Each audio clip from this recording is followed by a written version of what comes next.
Good evening. My name is Jay Rothman. I am the host of the show. Welcome to Real Men, Real Talk, Live.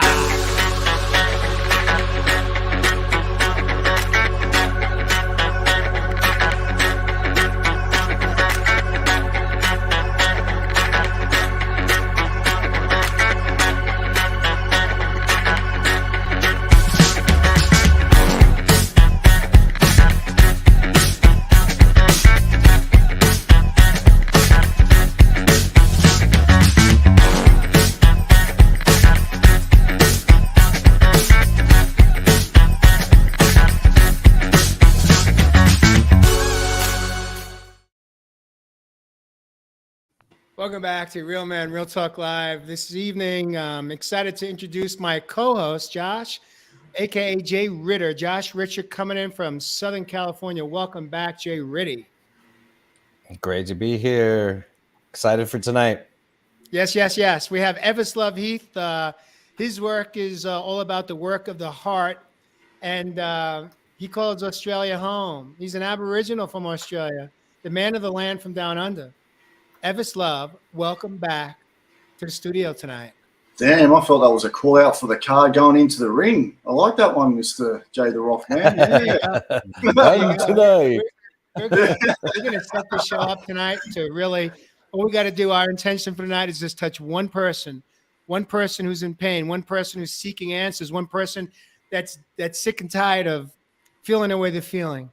And we're gonna get there because the three of us are there, the four of us are there. Our fourth co-host tonight. His name is Jeff Fasano.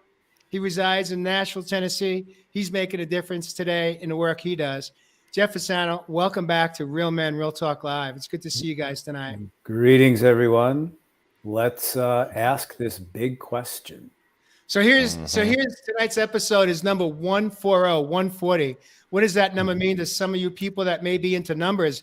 I don't know. I didn't Google it. But if you know what that number means to you, drop it down into our comment section.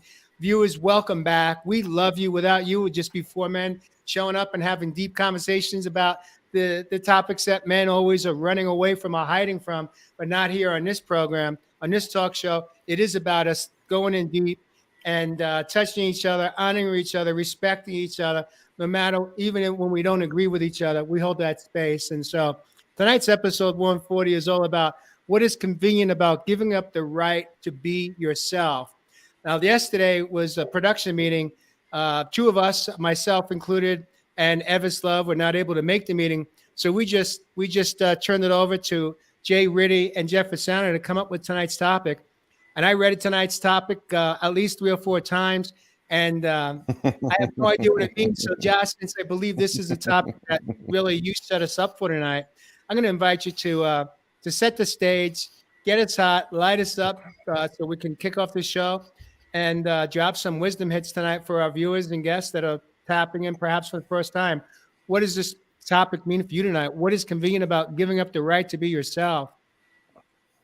This is what you get for leaving it up to Jeff and I. And I just questions. Exactly. And I just looked it up for all of you out there that are curious. The angel number for 140 tonight's episode. The angel number for 140 means change. Your divine guides are alerting you that several aspects of your life are about to change. Right here on Real Men, Real Talk Live tonight. So how did this question come up? What does this mean? Where give us some context, right? It was about a week ago. I was in a therapy session with my therapist, Susan. And we've been doing some amazing work the last year and a half. And I've really come so far. And I'm so grateful for Susan and her work. And about halfway through the session, she asked me this question: what is convenient about giving up the right to be myself? And I had to ask her to read it again. What is convenient about giving up the right to be myself? And I was like, wow. I mean, it's an intentional brain twister, right? It's meant to cause the brain to sort of scatter and search and seek. And what I came up with was that I haven't been living my true fullest self, and I have been hiding. I have been hiding in the we because I was afraid to be me. And what was convenient about giving up the right to be myself or fully being myself was that I actually had excuses. I didn't have to be responsible for any mistakes, bad choices, things that would go wrong in life. And all of this sort of hit me like right in the moment. I was like, oh my God, I didn't realize that I was using victim as a tool to not be responsible in my life, and that I was using it as a way to blame others and to not have to be held accountable. And all this hit me at once. And it was like, I mean, here I thought I didn't have, here I thought I had a fairly good childhood, and I wasn't stuck in any victim mentalities. But I picked it up, I got it. And Susan named it for me, which was incredible. And I was blown away when the name finally hit. Self-abandonment. And this one word, one phrase was littered throughout my life. And all of a sudden, it was like the last 10 minutes of putting a puzzle together when you're like, oh, this piece goes here, this piece goes here, this goes here, this goes. It came together so fast, and like 10 things from my life all made sense in that moment of labeling this as self-abandonment. And why did I do that? I did that because I put others first. And I think there's a lot of people out there who do that. We do it for love. We do it for acceptance. We also do it. There's tons of reasons that we abandon ourselves in the world. And tonight is about coming home to us, standing in our power, standing in our truth, being ourselves, stepping out of the we and stepping into me out front in the spotlight, willing to take those hits when things go wrong. It's okay. But we are here tonight to empower you to be your full, beautiful, amazing self, to stop hiding, come out of the shadows, be you, be proud, be everything that this world needs you to be, because it needs you to be uniquely you. And this is just the beginning. This is where we're going to start everything. And I have one more thing I want to add to that. Something that I heard a long time ago: your level of happiness directly relates to the level at which you feel you are in control in your life. Your level of happiness directly relates to the level at which you feel you are in control in your life. So if you are blaming others for things that are going wrong in your life, you are not in control. And I would argue you're probably not happy. So we're going to tie all of this in tonight, discuss all of this together with the beautiful brothers, ask each of them this tough question, because it's something that we desperately need to address in all of us. Damn, man. There's a lot in there, brother. You boys were busy yesterday. Wow. I mean, last night, all of that popped out in probably 20 minutes. Nice. Right, Josh? Yeah. As soon as Jeff, Josh, we're so parallel in our growth that, like, I knew you'd catch on. I knew you'd know what all this is. Yeah. You know, it was when Josh said, "Hey, my therapist asked me this question," and I went, "Wow, what a question to ponder. What is convenient about me not being me? Mm-hmm. What is convenient?" And I've been thinking about that, and I can come up with tons of answers from the old me. And I just wanted to. One of the things that's really important to do is, and part of this is, we can get lost in the we. if we don't really know who we are ourselves, who I am. And we could just blend in the we, so we could just go about life trying to fit in the we. And it is so important that we remove ourselves from the we, so we can move back into the powerfulness of me, know who I am, know my power of who I am, know my strengths, honor and valuing, loving me, know my talents and gifts, know what I want to give to the world. So then we can step back into the we and allow that light to shine on the world. That's how we can make a difference in the world. But we've got to step out of that and find out, why has it been so convenient not being me? And an answer immediately came to me, but I'm going to hand it off to Evis, because Evis Love in the right corner, really, weighing in that. because the first answer that came up for me was, I'm handing it off to Ev. Beautiful. I'd love to dive in, because this was wrapped around a lot of the workshop that I've been doing for some brothers and sisters in Sydney through the week. Good timing, brothers. Perfect timing. So it's obviously a sign. What are we abandoning ourselves from? Self-abandonment. Josh made a really important point there about self-abandonment. But what are we abandoning ourselves from? We're abandoning ourselves from our emotions. We're abandoning ourselves for our behaviors. We're abandoning ourselves for our beliefs. We're abandoning ourselves for our appearance in the world. When we abandon ourselves, we don't want to have to face some of those things that I've just mentioned into the world, because we have a low self-esteem.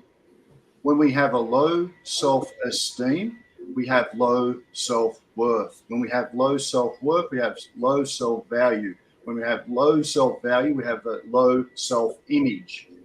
So this is all about building your self-esteem, to build the confidence into your world, so you can align to your talents, gifts, and capabilities. Now, I went around the room the other day, and there was about 30 odd people, and it was beautiful, man, because one of the first questions I always ask is, what do you expect? Are there any expectations of the workshop I'm going to be dropping today?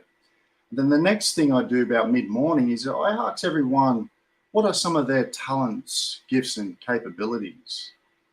And there was probably 1 out of 30 people that actually knew those. One. I'm talking about grown adults here, brothers and sisters. 1 out of that many people. The other thing that I always ask about my workshops is, what are the values within your life? Not many people even had those. So I did a 2 to 3 hour workshop just on those values as well.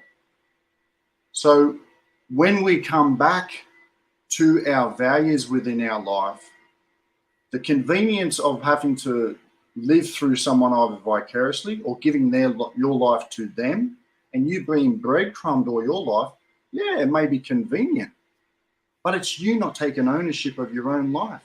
It's you not taking ownership of your own emotions, behaviors, and feelings and beliefs, like I've mentioned. So if we can't take ownership for those certain things, how can we fulfill our own wants, needs, and desires, brothers and sisters? We just can't. So we're talking about us being able to get in touch, with ourselves, number one, and really asking ourselves, where was that self-esteem blown away from the get-go in the childhood? Then we can start hanging out with those values for a little bit longer, like I said, starting to build some of those wants, needs, and desires into our world, and then being able to build the boundaries around them to protect them while you pursue who you want to be in 23. Beautiful. Beautiful. I love that. Sounds like a great workshop, man. Sign me It up. was a big one, man. It was a big one.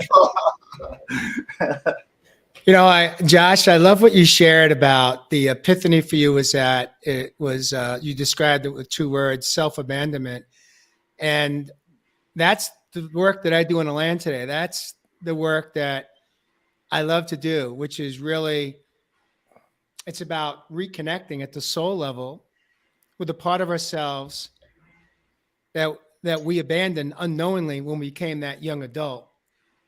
And what that part that I'm referring to is that lost inner child. It's the inner child that's been lost at sea. For me, it was 54 years of my life.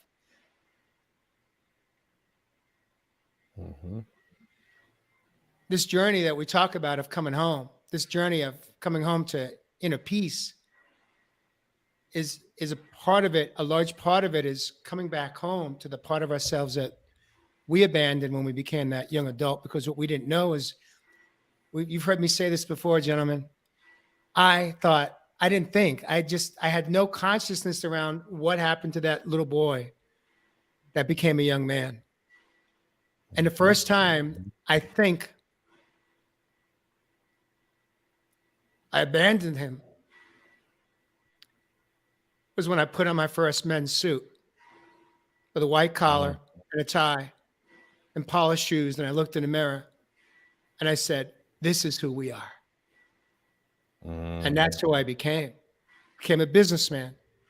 That was my ego's best strategy to fill that void, to fill that abyss of pain within that I had spent most of my younger years living in. That was that lost child. And I did everything that I could do as an egoic, mindless male adult to fill that void, to fill that hole. I chased everything and anything outside of myself, thinking that maybe this hit, maybe this next retail therapy, this next vacation, whatever it is going to bring me some level of peace within.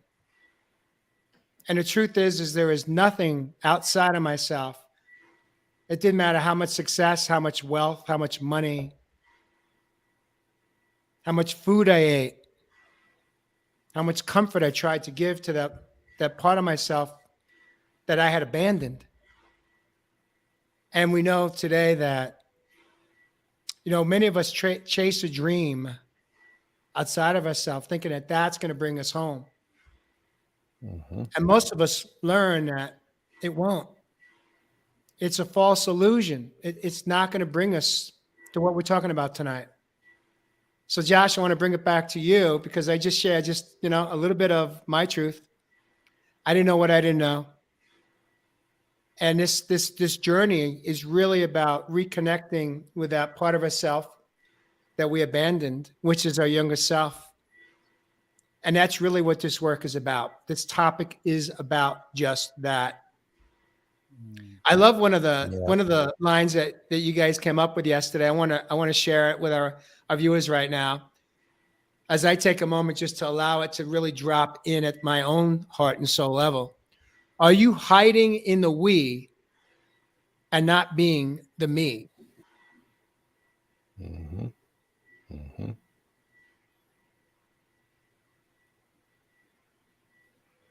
Well, if we don't know who me is, we don't even know that we're hiding in the we. Yeah.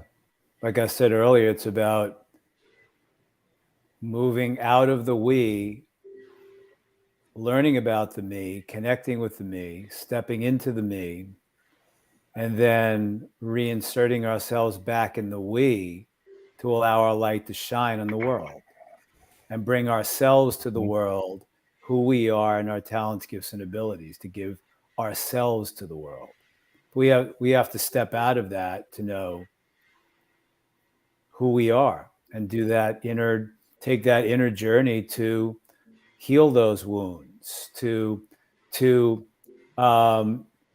enlighten our old behaviors, all the old habits, the behavior of giving ourselves away to be loved, taking care of others' needs before ours. And maybe we didn't even know we had needs. In my case, 20-something years ago, somebody asked me, what do I need? And I went, I have no idea what you're talking about. because nobody ever asked me that question before. And I developed the behavior and a habit to take care of other people's needs, because that's the only way I thought that I'd be loved. And I had to work on all of that. And that still pops up time and again. And then it's really about saying, what do I need? What are my needs? And then once we understand what our needs are, then we can look at the old behaviors, because there's the old behaviors and the wounds of the behaviors. There are tons of attachments to those behaviors. Yep. Tons of attachments. Oh, well, I'm a giver. I'm a giver. I'm a giver. Okay, well, you're a giver, but what are you expecting in return for your giving? I had a friend who came to me. She was trying to help another friend, and I'm giving, I'm doing, and I stopped her and I said, so what are your expectations for your giving? And she said, well, what I expect. I said, well, then you're not really giving. Yep. Because when we give, and we give from the fullness of ourselves, there's no attachments to that giving.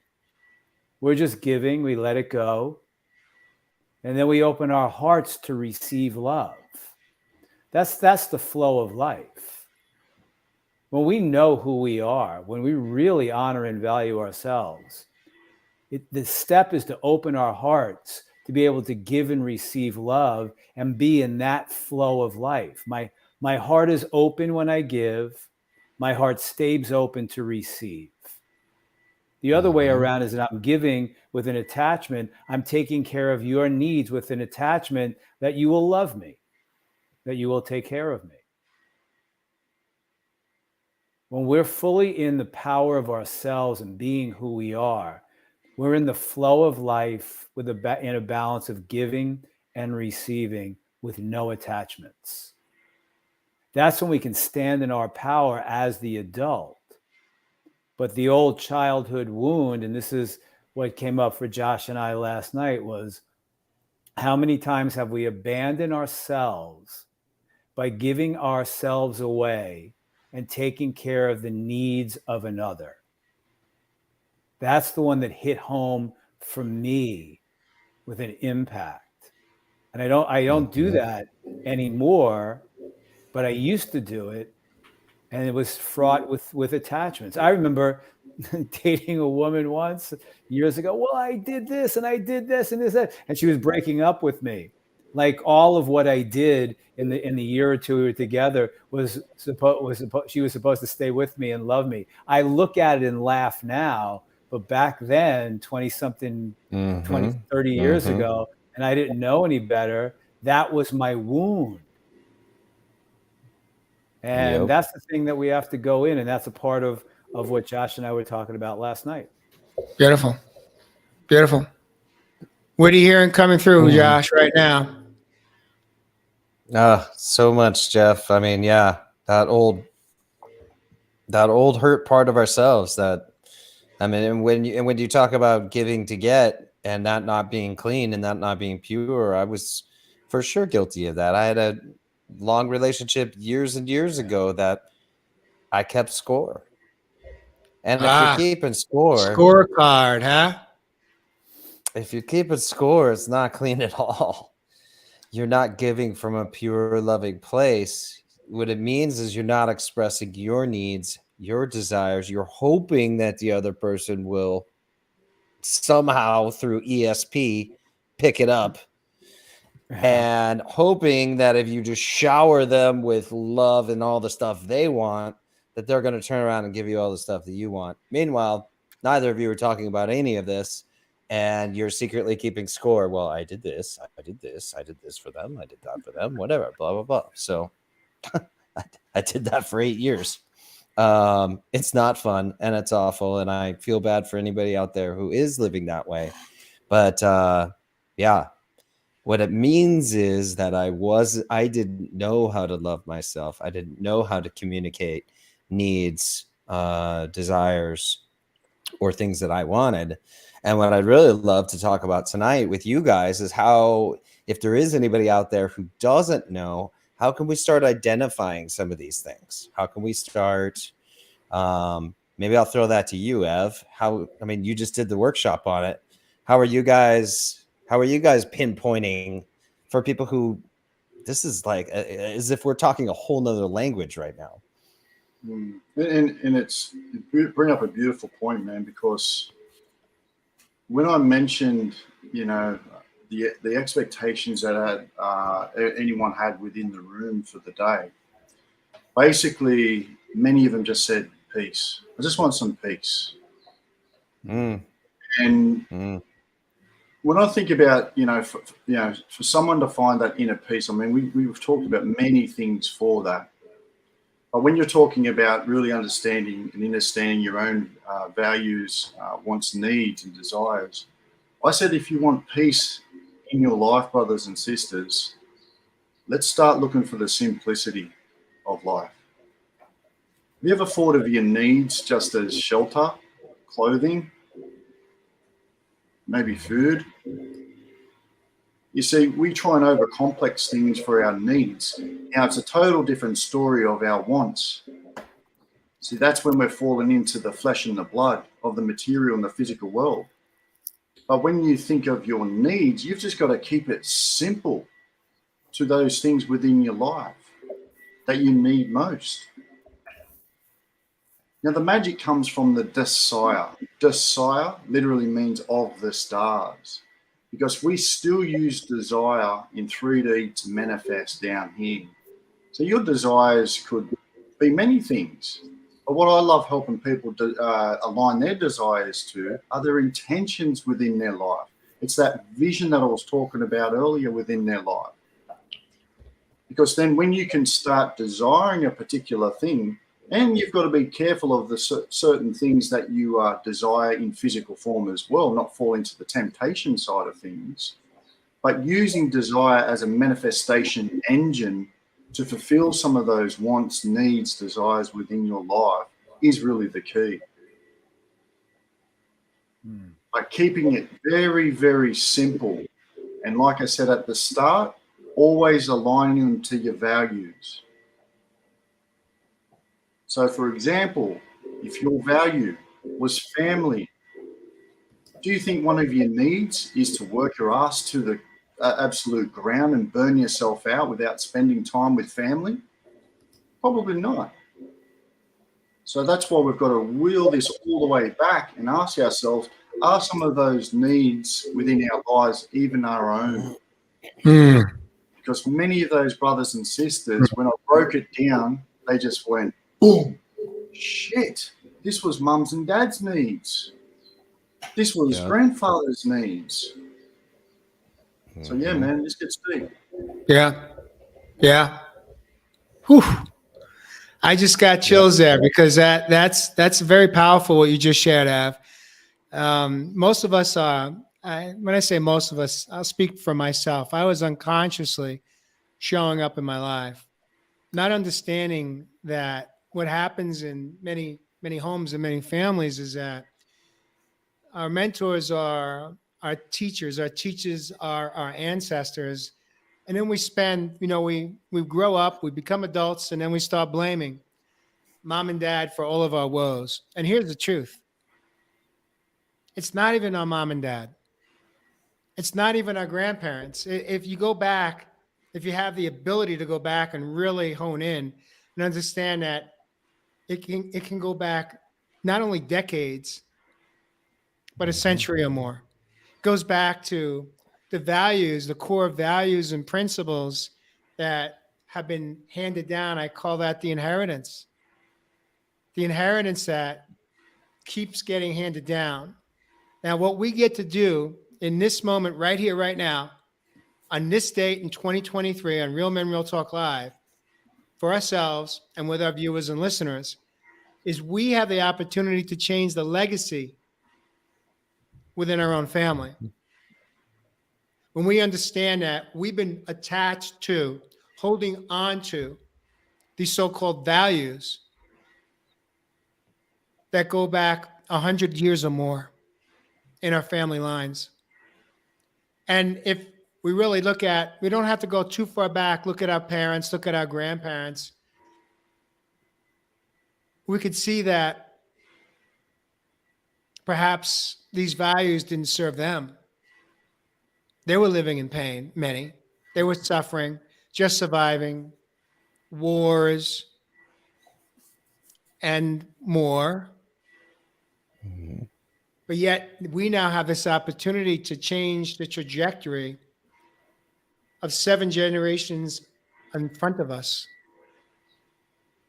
We can be the game changer for our children and our children's children, so on and so forth, by changing our relationship within ourselves so that we can come home with no more attachments. Understanding that, Josh, you touched on this before. It's one of the 5 vital questions that I introduce to the clients that I work with today, is that to ask yourself, what is your motive? When you show up the way you've shown up, or how you're showing up, is your motive coming without an attachment to an expectation of getting something in return? When we give from our heart, we give with unconditional love, without an expectation to receive something, some type of validation. Look at me. Look what I just did for you. Can I be your hero today? Can you see me? Maybe if I'm lucky, maybe you'll like me. And if I really do well for you, maybe, just maybe, you'll see me and you'll love me. So we have an opportunity before we step into that next act of service for somebody else. Ask yourself, pause, what's my motive?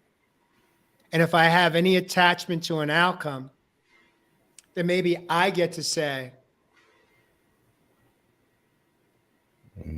another vital question is this good for me?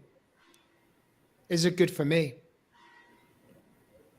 What is the essence of my motive? And when we can just begin and be honest with ourselves and truly answer it in the most authentic, vulnerable way, that can become the gateway. Is that resonating with any of you gentlemen? Sure. Of course. Yep. That was beautiful, Jay. While you were speaking, Jay, what popped in, and actually you said it at the end, so I was like, why do I even have to speak again? But if we stop and look at our lives and see what's going on in our lives and ask a whole bunch of the questions that we're asking on this show, ask that one question that Josh asked at the beginning, that's the title of the show, and realize that whatever I'm doing, I mean, I asked this question, I've done it, is producing the same old results, the same old things, the same old stuff in my life. Oh, I'm a giver. I get into this relationship and I'm just giving. And then the relationship winds up the same as every other relationship that you've had. And I'm not just talking about a love relationship. I'm talking about family, friends, whatever. And work. And the same thing keeps on happening. And you're repeating those old habits, patterns, rituals, and behaviors over and over again, but you don't realize it. The way to realize is it, you're getting the same results. So then it's about taking steps back and start saying, instead of blaming, shaming, becoming a victim, thinking you're a victim. And I have friends, and I'm sure we all do, who live these lives. I told Josh in our production meeting about a buddy that I have that lives in that victimhood and blames everybody else, instead of sitting back and taking responsibility for himself, which is the answer really to the question of why it's convenient not being who we are, because then we have to take responsibility for ourselves. And as we grow into a greater strength and power of who we are, we have innately a greater responsibility to the world outside of ourselves. We have Jay, you're muted. Jeff, I just want to take a moment here, and I want to just acknowledge something you just said real quick. Is that when we're in that blame game, as you just described, someone that you know in your life, what most of us are not aware is that we are still attached to that individual, and as long as we are attached to them, that we're not free. We're living in that low, dense, dark vibration of the pain that we received in that relationship. So that's what this is about. If we understand that we have four choices, we could either live in guilt, we could live in shame, we could live in blame, or we take accountability to set ourselves free from the attachment to the pain that we may have received in a relationship that can go back 30, 40 years or more, sometimes 50 years. I know people in their 70s and beyond that are still living in that dense pain in a very unconscious way, still living in their old stories of what unfolded for them.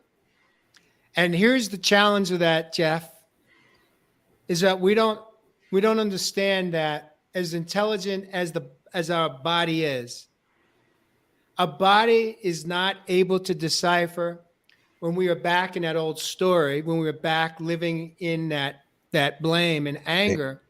It cannot determine that it's the past. It's going to react as though it's still happening. That's why this man got sick. That's why this man was hours from death in 2015. Because I was still attached to pain from my childhood. And the body couldn't decipher that. There again he goes. He's just in the past thoughts. We'll get him through it. Let's bring him back to the present. No, the body goes right into fight, flight, or freeze. Cortisol gets released from the brain, floods the entire body, the precursor for disease. And right after cortisol is flooding your body, adrenaline shows up to protect. And adrenaline combined with cortisol is the cocktail for disaster. It's toxic. It's not a question of if, it's only a question of when. Disease will set in. Heart, stroke, cancer, autoimmune diseases, Hashimoto's. I could go on the list, go down the list. It doesn't matter. Jay, you bring up a great point. Go ahead. Because we can't control the world, right? Trauma's going to happen. Things are going to happen. Stuff's going to happen to us. We can't control that. But what's more damaging is the hundreds of times that we replay these things in our minds, because you're exactly right. The body doesn't know the difference between a thought about a traumatic event or a traumatic event actually happening. And there's an example that I like to use to illustrate this for those of you that don't think that the brain can actually be tricked into thinking it's actually happening right now. Think about sex. If you think about sex, your body will get turned on. It doesn't know that you're just thinking about it. That's how this works. The brain, Ev, you know all this stuff really well too. Is the brain doesn't know the difference between a thought and or an event actually taking place. So we can't control these events. We can't control our past, but we sure as hell can control playing these tapes over and over and over again, which will get you sick, just like what happened with Jay. Well, the memory of it all energetically is just pushed into the body. That's what happens.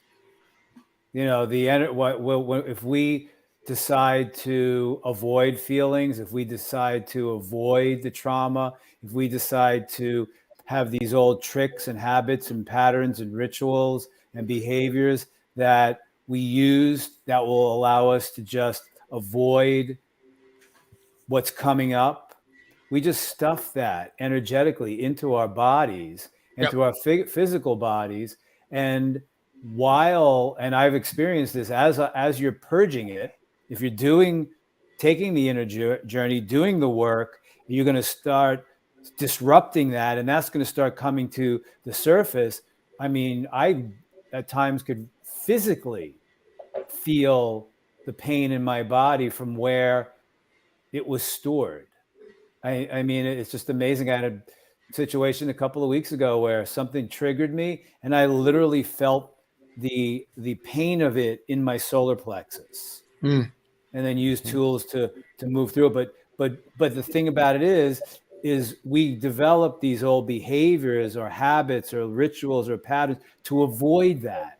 The key is to be in it, and most people don't want to be in it, so they rather avoid it and create so much stuff around that's where they'll just stay. And that memory of all of that stuff, which is just the memory, is just the wounds of the child. It's not There you go. us right now, me, the 64-year-old man. That's not happening to me. But it triggers the memory of what happened when I was 5 years old, 3 years old, 10 years old. And we have to come to a place where we're deciphering between where I am now as the adult and the wounds that were created, the trauma that was created as the child. And then we can reparent that child. And that's all about taking responsibility for ourselves. Beautiful. Beautiful, Jeff. I want to invite us to shift gears right now because we're 41 minutes into the program tonight. And what I think we've done a really good job of breaking down how we ended up right here, right now, many of us. What I'd like to do is shift into, let's just start to share some of the tools, some of the techniques. How have we in this studio, what type of, I don't want to call them shortcuts because there are no shortcuts to this, but what can we do to change our relationship and how we show up in our relationships with motives, choices, and behaviors that we're tapping into to seek something that we haven't healed within our own body, within our own soul. Ev, give us some insights. How do we, if you're a viewer listening right now, okay, you're getting what we're sharing, but it's like, okay, I've now got 6 medical conditions. I've got 3 medical conditions. I only need one. One to be in pain, right? So how do we, is it possible? Do you gentlemen think it's possible to heal those core wounds from our younger years? How do we do that? How do we do that for that little girl, that little boy within, so that we then can begin to release the diseases that our body has absorbed and taken on? How do we release them? Beautiful point there, brother. And you bring up some massive points. You know, how do we release these diseases? What are these diseases? This is blocked energy. These are blocked emotions. So a couple of ones that I shared the other day, and I'll go through quite a few here. We're talking a lot about how your body stores your past, okay? We're talking about how your body holds on to those traumas, those abuses, and everything else in the past, and it can keep living the past if you don't actually become the master of the servant. So a lot of people still allowing the body to run the mind. If the mind is all, and the universe is mental, you've got to start putting some thoughts into the game that are going to actually control your body as opposed to living in the past. So that number one for me, brothers and sisters, forgive your past. Forgive anything that you've gone through. Forgive whatever may have caused you that grief, that resentment, that stagnation that doesn't allow your body to move in those new directions. Number one, we've talked about it, forgiveness. Number two, for me, let go of control. Stop trying to control everything. Those days are over, brothers and sisters. It's too much force on your body. You really restrict yourself from living in flow. So when we're able to actually start letting go of control and just understand that all you can control is how you respond to those things in the external world. So letting go of that control. that third thing as well, before I go into a couple of the tools physically, is obviously we always talk about show gratitude for these simple things. Simple simplicity. I'll keep saying it because that was the big piece that I was talking about the other day. The simplicity in your daily needs, the simplicity in your daily life. Now, on those tools that we've talked about also, we're talking about being able to, let go of some of those things from the past of that inner child. We've got to get into this meditation work, brothers and sisters. We've got to do our best to get in there and really sit with the inner child. Go into the darkness. Make him or her feel safe. Make him or her feel secure. Make him or her feel nurtured, cared, loved, and valued. When you can have that intimate connection and relationship with your inner child, that is when the magic starts to happen. So being able to sit with that inner child and listen to their needs. Now, those other things for me, we've talked about the journaling, but we've also talked about what are we doing for the body. If it's gone through hell and back, there's a lot of lymphatic system stuff going on in those beliefs and those emotions, brothers and sisters. So your body is purging as we go through this transformation. You're going to have to get some work done on it. You're going to have to look after yourself with good foods, nourish your body, and then make sure that you keep moving it. So there were a few tools that I shared. I could keep going on and on, but I don't. Ev, I just want to piggyback one thing, and I'm going to turn it over to Josh to kind of to set us up. There's some people that struggle with meditation because they're like that 5-year-old kid that just can't sit. They just got all that stored, stuck energy, right? So they don't have the patience to sit. I'm going to let you in on something that I didn't realize that I embraced very early on in my journey of coming home. For me, meditation is in movement. When I'm in the wilderness, when I'm walking, when I'm hiking, when I'm standing, when I'm sitting, when I'm just out of my home and out in nature, and I'm in movement,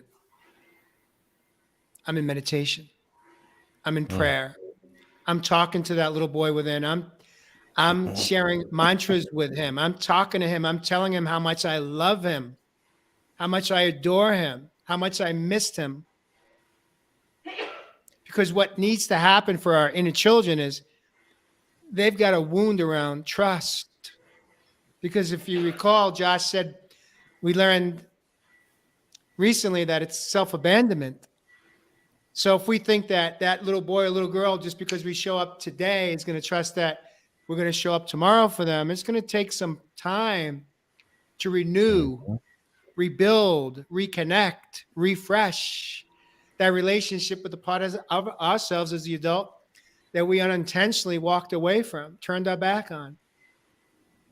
So for me, that movement, that meditation and movement is one way that I connect with that little boy that I call JJ. It's also the way that I connect with divine source. Spirit is in the wilderness. So there's many ways to meditate. There's not one way, and there's not one way, or then we go to self-judgment and we can't do it. And then we throw up our hands and we say, well, I tried. It's just not for me. No, it is. It is. Find your way home. Be open. And the other piece of this too, I just want to piggyback when you gentlemen, with your brilliance tonight, with your inner wisdom, we talk about forgiveness. And for me, the gateway to forgiveness for myself, or once I began to have this understanding of how hurtful I was to myself, it wasn't about, calling myself a sinner or calling, living in guilt and shame. It was truly, the essence was about empathy. Empathy is the gateway to forgiveness. And for me, the empathy was as simple as acknowledging that I didn't know what I didn't know. I was sleepwalking through my life. Empathy will bring us to a level of inner peace and inner self-love, inner self-reflection. As Evis, you said, that will guide us to gratitude. Because once we begin to really let it drop in at the heart space, there's no more blame. There's no more living in pain. It's acknowledging it. It's not hiding from it. It's not denying it. It's acknowledging it. And then it's literally holding that little boy and little girl, rocking them back and forth the way you may have done when you may have held a baby in your life. Given that unconditional love that they've been waiting for to receive from you. So that you're not hooking yourself up to somebody else with that intravenous to their arm. Mm-hmm. What do you make of that, Josh Ritty? Holy moly. So much in there. Ev and Jay. Wow. Dense, packed. Seriously. And I was thinking about what when things finally shifted in my life, and that I'm going to go back to responsibility, because that was it for me when I was angry and bitter and blaming the world, and everything was everybody else's fault, and I was pointing the finger, but I wasn't in control of my life. And I was, like Ev said, desperately trying to control all the things around me and in my life. And I spent a whole lot of energy trying to do that and exhausted myself. And I had multiple burnouts and breakdowns. And my life didn't look great at the time. So to take responsibility was a tough pill to swallow, for sure. I had been drinking heavily at that point, had gone to rehab several times, and I had let down friends and family repeatedly. And so taking responsibility for all that sucked. But you got to do it. And Ev nailed it with forgiveness. Because, we were just surviving too. And we were getting through hard feelings and really tough things in our lives that caused all that. So it was our way to survive and get through and get by. And that's okay too. We're human. We're all human. We all make mistakes. We all mess up. And it hurts for all of us. And so those were the ways that I found to get through the hurts. And when we can take responsibility, when we can start to forgive, well, then now we have this beautiful thing when we let go of the blame, which can be control of our thoughts, control of our world, control of our beliefs. We can start questioning what those automated patterns that the mind is coming up with and say, I see what you're doing here, but I'm going to choose a new way. And new choices create new patterns, new results in your life. We can't will change in our lives without changing our thoughts and our patterns.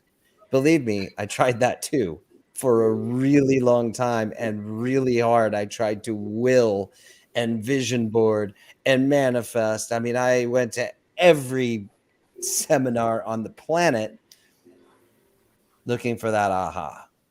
And the aha is it's our response to the world, our reaction to the world. When we change that, we have ultimate control over our lives, and that's when everything changed in mine. So responsibility would be my answer as my biggest beginning when I first started. And but yes, it takes a while. Jay, you nailed it too. I mean, God, there was so much meat in both of yours. When we do abandon ourselves for a lifetime, it does take a while to earn that trust back. And so be patient with yourself, be loving with yourself, explore what you love, need, desire. Allow yourself to be first. Allow yourself to play. Have fun exploring these bits of yourself. Like Jay and Ev love going out in nature. That's their playtime. Allow yourself to play. I know life's been hard. It's been heavy. It sucks. Go play. You'll learn a whole lot about yourself through playing. So that's I have a quick question. Any one of you guys can answer it right here, right now. What role does prayer play in us? And it's a setup question, clearly. And the reason I'm asking the question is that I know many people that I've met in my lifetime that are suffering. They're struggling in this relationship with codependency. And someone might say to them, well, you got to pray harder. You're not praying enough. Who wants to take a stab at answering my question I just asked is, what role does prayer play in this journey of coming home to return to love of self so that you're no longer chasing it from people, places, and things that most likely don't have it to give to you? Because we are attracting, they are our mirror. So if we don't have it to give to us, and then we're attracting others that are right there in their own pain, right? Yep. So what role can prayer have in a healthy way? Our relationship with prayer, our relationship with divine source or God or spirit. What role can that play in this process of coming home? Well, first of all, it's about defining and knowing what prayer really is. There you go. There you go. What is it, Mr. Rothman? Prayer is not asking for things. It's about affirming things and then staying open for the guidance when the guidance comes. So a great book is a book by Catherine Ponder, who it's called, I forget the name of it, it's about prayer. And it's a beautiful book that taught me 20 years ago about what prayer really is. Prayer is not looking outside of ourselves and some higher mystical power to give us what we think we want. It's about knowing that what we want is already there. And we're just affirming that it's already taken place and it's there. And then we're opening our hearts. As I said earlier, we're opening our hearts and asking for the guidance to go on the pathway. So we're open to when what we're seeking and what we're affirming, when it comes, we're available for it. So it's a whole process of becoming available to what you say you want. So what I'm hearing you say, Jeff, it's a different level of surrender. Yeah, it's about knowing. So this all ties in to what we started the show with. Who am I? Who am I? Am I standing in the power of who I am to know that I can manifest what I say I want?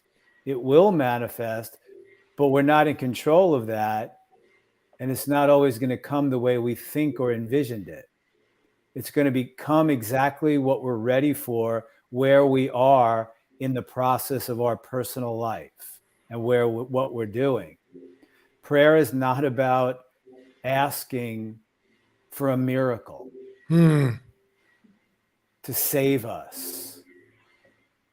Prayer is about standing in our power, becoming available by opening our hearts, knowing what we want, and affirming that it's already happening in our soul plan the way it's supposed to happen. I have many stories that I could tell you on my path in my life about how crazy things happen. And I actually met with a young new photographer today, and he was asking me a lot of questions. And I relayed one of those stories as to how things happened in my life when I thought I wanted them another way. And it was just about affirming, certain things in life. That's what Catherine Ponder's book taught me about I forget the name of it, but it's a beautiful book about prayer and how to do that. Beautiful. Ev, I want to invite you to share just a moment here. Being the man of the land from down under, very connected to the land, connected to your origins, connected to the core values that you choose to embrace today. What do you make of what Mr. Fasano here just said? My brother from a different mother. We call NYC, New York City. Yeah, it's beautiful, isn't it? Affirmation. I love that, Jeff. You know, and I mean, Mr. Rothman, I'm going to quickly ask you a question. What's your definition of prayer?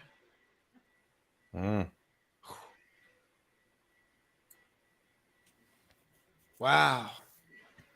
No one's ever asked me that question before.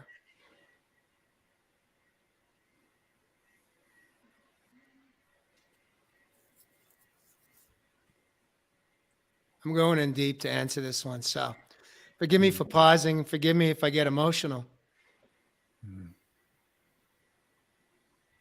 There's only one answer. It's connecting at my soul level with divine source. That's all that it is. It's me connecting.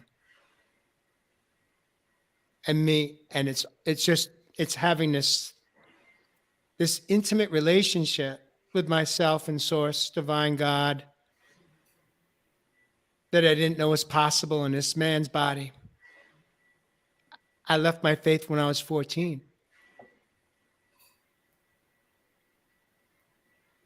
That's what prayer is for me.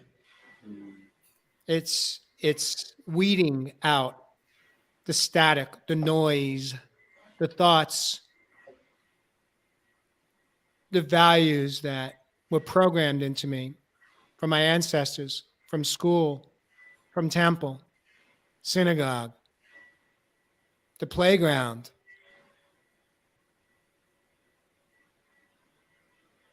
It's just this, it's like having an intravenous. I'm just hooked in.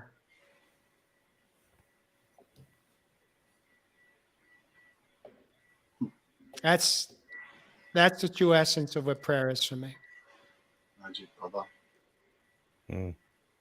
Well, my thing to wrap that up, my friend, and thank you for sharing so beautifully. You know, I always ask this question to brothers and sisters, and it's interesting, man, that you mention meditation in movement. Meditation can be a few different things. You know, when many people that I talk to about prayer, they're always talking about something that is external, something that they're praying to. Who are you praying to? Yep. Well, number one, you're praying to someone outside of self. Yes. Now, what is the difference between prayer and meditation, you may ask? Prayer for me, if you really look deeply and you have said the words, you have nudged them tonight, the first one for me, definitely surrendering, giving up the fight. Faith. What's faith mean to you, brothers and sisters? I'm not talking about anything religious either. Ask yourself that big question. Because faith to me means that I then trust in the process. See, when I meditate out on country, I'm going deep, not to anything on the outside world. I'm going deep on within. That is the difference, my brothers and sisters.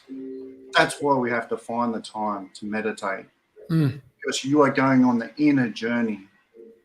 The one that has the GPS system, the one that has the roadmap back home, aka linked to your intuition, our ancient self. But until you connect to that, you'll keep trying to connect to things on the outside because you self-abandon yourself. And from that very age of those early years, when you felt that you didn't have the solution, then you made it a continuous problem through your life. But if you can just look at life with one pocket, you have the solution, and the other side, it may be the problem. It's as simple as what you look at is what you get. It really is, brothers and sisters. Deep. Beautiful. Wow. Wow. I don't know about you guys, but I've been in chills for most of the show tonight. My body is just lit. The energy is just flowing through here. Oh wow. We are over the hour. We're over the hour, and I'm uncomfortable right now. I am talking Why? about prayer and a higher power. Mm. I'm uncomfortable. Mm. When you guys talk about, Jeff, the way you described it sounded to me like gratitude. And I'm a huge believer in gratitude. Ev, you and I subscribe to the gratitude camp big time because it's changed our lives. I don't believe there's a power outside of me. I don't believe that I need to pray to anything outside of me. You've all said that too, but the words prayer, higher power cause me discomfort. And I'll be honest in this moment with you and the world. I don't like it. And that's my truth. And I'm not afraid to say it. There's no one to come and save us. Sisters, it's yourself. Exactly.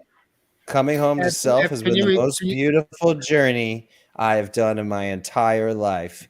And I would say it has felt the most right. It has felt the most amazing, peaceful. All those guys in your workshop, Ev, that were looking for peace, I found it here within me, getting away from the noise in my mind, coming back into my heart, my truth, my values, loving that child, supporting that child, having beautiful discussions around the pain that we had and holding that little me and setting up boundaries to protect myself. All of those things here in me are my truth and would have felt the most right and best in my entire life. Nothing outside of me ever gave me that. Boom. Boom. That feels like a knockout punch right there, brothers. That's why we do the show. Oh, man. This is Real Men, Real Talk live for a reason. Notice there's not one of us pushing back on Jay Ritty. There's no need to. Well, I could push back on Jay Ritty. Let's go, Jeff. Oh no, I'm not. I don't mean it that way. If we look at how we show up for each other in these moments of truth, these moments of pure truth, and we don't feel the need to defend or offend. We all have our own journey. We all have our own interpretation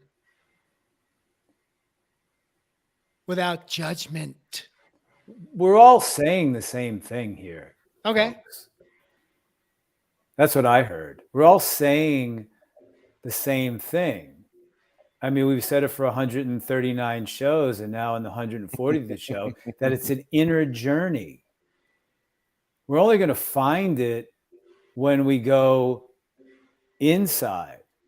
I mean, that's the only way that we're going to be able to know that we are relevant as who we are in the world, that we have an inner power, that we are the adult, that we can heal our wounds, that we can let down our guard, our defenses, our patterns, our habits and rituals. We can stand in our power, but that's an inner journey. And that's what we're talking about here. How we go about that inner journey, the four of us, how the people in the audience watching us, listening to us tonight, go about their inner journey is subjective in how they want to do that, but it's about taking the inner journey. Yep. It's about going within and then taking that responsibility and finding that greatness, that powerfulness, that uniqueness of who we are as individuals. There you go. Individuated from mom and dad, standing on our own, so we can allow the radiatory force of who we are to shine on the world and know that we make a difference. Isn't it about energy, if you think about it? Well, it's all energy. It's right? all energetic. but Right. we're talking about taking that inner journey. You know, the power of prayer is, for me, is affirming. It's their affirmations of, and then letting it go to the universe, and then following, surrendering, and trusting in the process, as Ev said, trusting in our soul plan, that as we take one step in front of the other, standing in our power, that we are going to create that through the affirmation, through the intention. But we have to be solidified in ourselves as adults so we can break down the armor around our heart space to open up our heart space and become available to all that we say we want. Everybody out there right now is living their life. What's the life you say you want? What do you say you want? What do you continually say that you want? Can you break down the armor, open your heart, become available, and have what you say you want? If you can do that, then you're standing in the power of living life in the flow of life and the balance of giving and receiving and opening up to receive it. The inner work helps you to break down that armor and that has defended us around our heart space, so we can open up our heart space and be who we are and receive what we say we want. Everybody right now has everything, has a life they say they want, has what they say they want. Write it down. What do I want? What do I want? Oh, I don't have that yet. Well, are you available to have what you say you want? That's what we're doing. We're becoming available to life. Beautiful. Have the Beautiful. experiences of life. That's a powerful question, Jeff. Holy shit. What did you hear, Riddy? Are you available to have what you say you want? Well, isn't that question, isn't the at least for me, for me to be available, I had to surrender everything that I thought was the truth in my life. Sure. I had to surrender it all. I had to change everything. I had to surrender and say, I know nothing today, because my best thinking got me out of some death. Body in shutdown mode. Mind, body, and soul. All parts of me were done. That when we surrender and give up trying to control the outcome and just be open to receive, as you have with dignity and grace, Josh Richer, we have witnessed your surrender.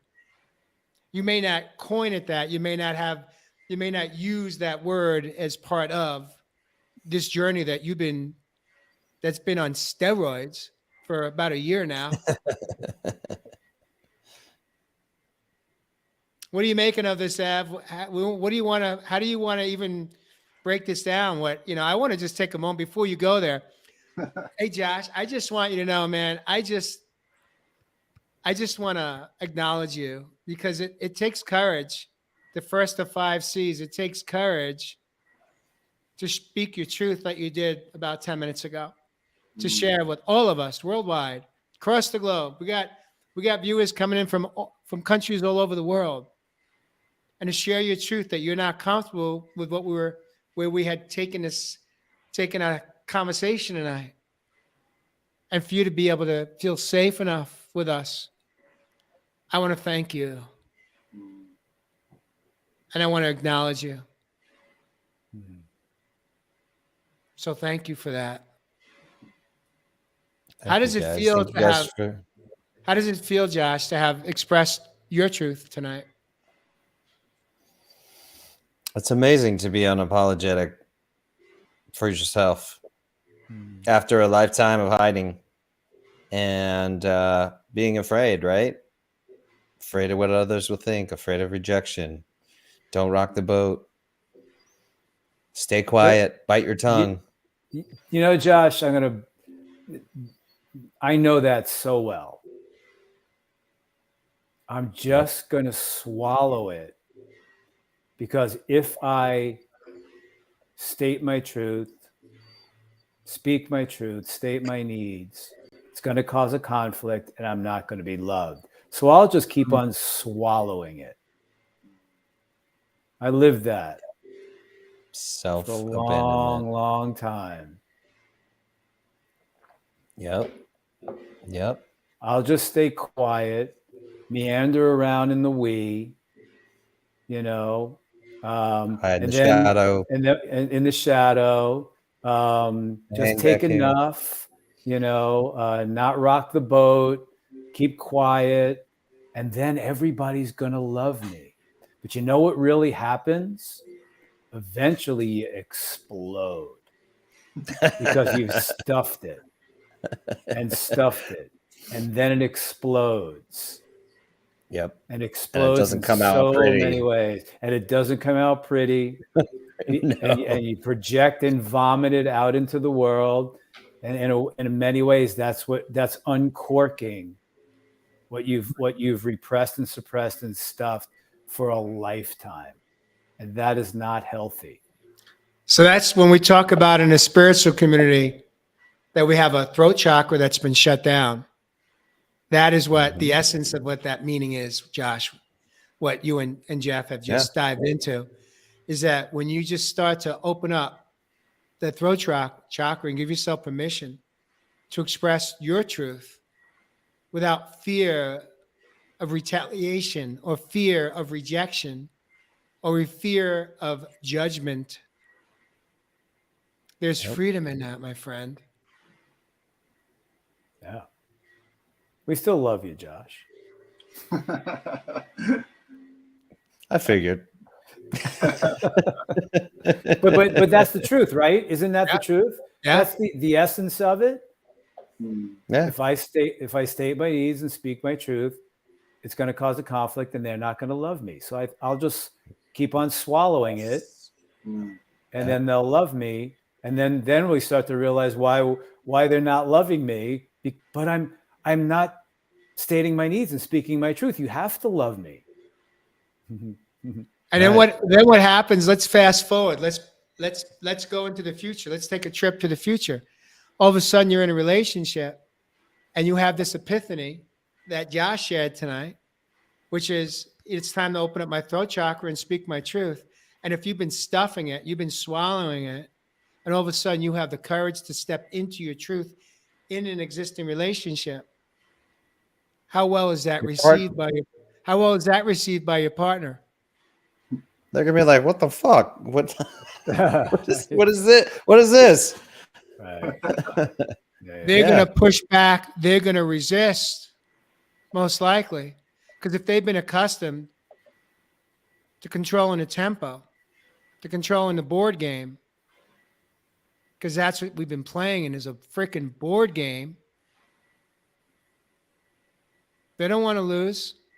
They want to stay on top on some level in a game, some refer to as the Matrix. Mhm. Some of us know exactly what they're doing on some level. Mhm.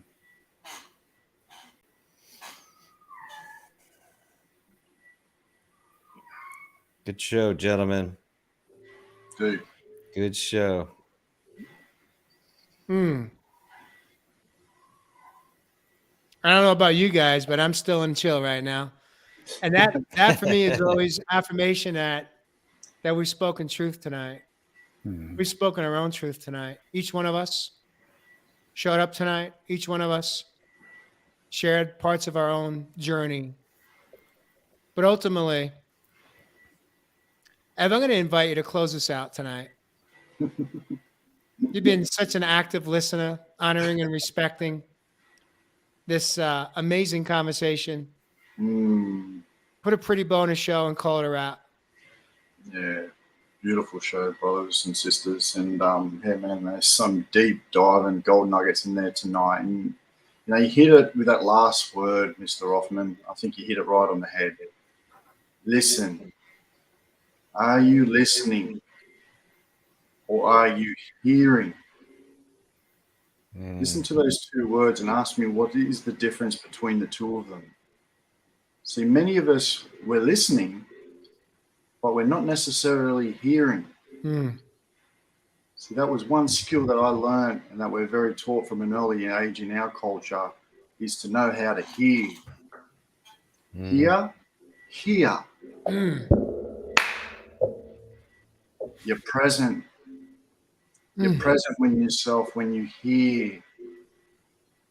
So when you are present with yourself and you start to really hear those needs we're talking about tonight, then now you can be honest with yourself.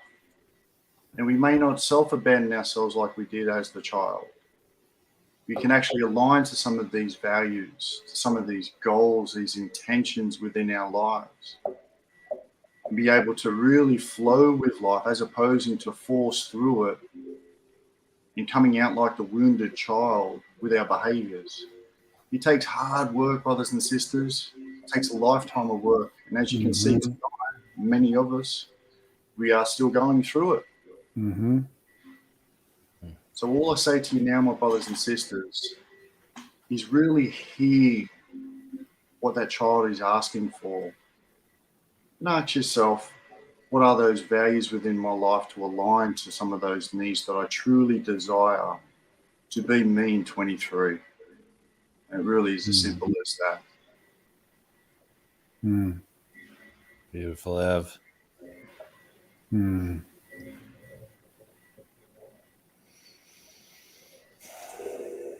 And on that note, gentlemen, I think we've on to the after show. We've done a fair show. Josh, I do want to give you a moment since you're in the upper shelf here tonight. What are you feeling right now? What's come forward for you? What did you hear tonight? What did you feel tonight? God, man, we covered so much, you guys. I'm grateful for every one of you and your, your truths, your genius.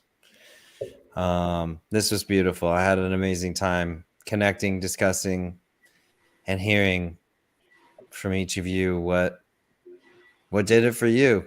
We've been doing this 140 times, and I still get excited about hearing what this process has been like for every single one of you guys right here. So, and we'll do it for 140 more. I'm just feeling grateful. I really am. Love you. Love you all. Love you, brother. And thank you, everybody out there, our amazing fans and viewers. We're showering you with love and appreciation as well. Thanks for joining us. And on that note, Jeff? I was just going to go on Real Men, Real Talk. Wow.